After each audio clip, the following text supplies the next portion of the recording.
Còn hầu bị thấy đi in ngóng ngóng mà còn hầu bị na ô tên ra cầm mai lắm mà đi nông ghé sắc thứ tên nông hiu hi cái chính lâu na tê giống nông thế cái xiêm lâu na tê giống nông hiu đừng ta ngao kia cái Topa nông Itna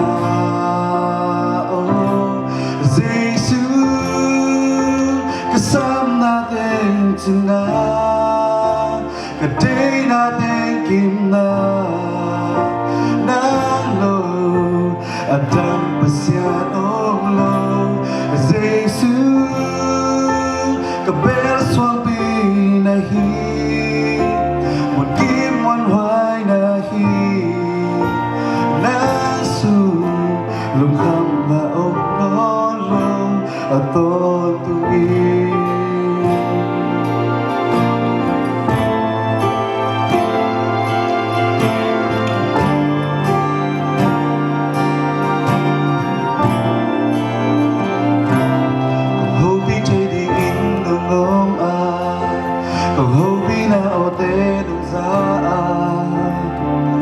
cầm mai lắm mà đi nông ghé sắc thứ để nông hiu hi cái xin lâu na để giống nông thế cái xem lâu na để giống nông hiu đừng ta nào kia cái Topa nông Itna Zeisu cái sắp na đến Itna Kimna nalo adam pasyan onglo Zeisu kabel swang pinahi un kim one hoài nahi nasu lung kham na ong lo aton tui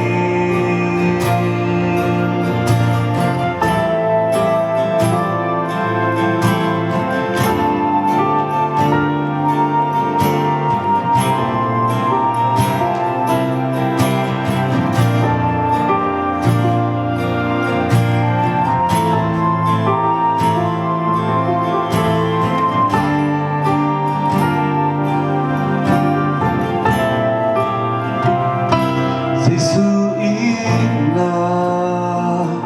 đi đến nơi lô mong nơi lô Itna to kê hồng y chi Zeisu Itna agape Itna abon tu Itna to kê hồng y chi Zeisu kasam natin Itna kaday natin kimna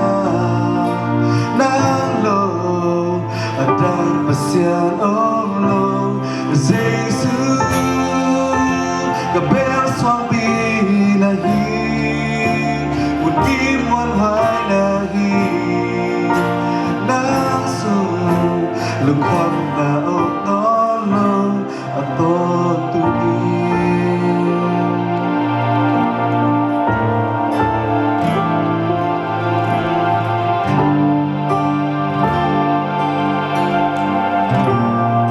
Azan lại mời từng bạn bikin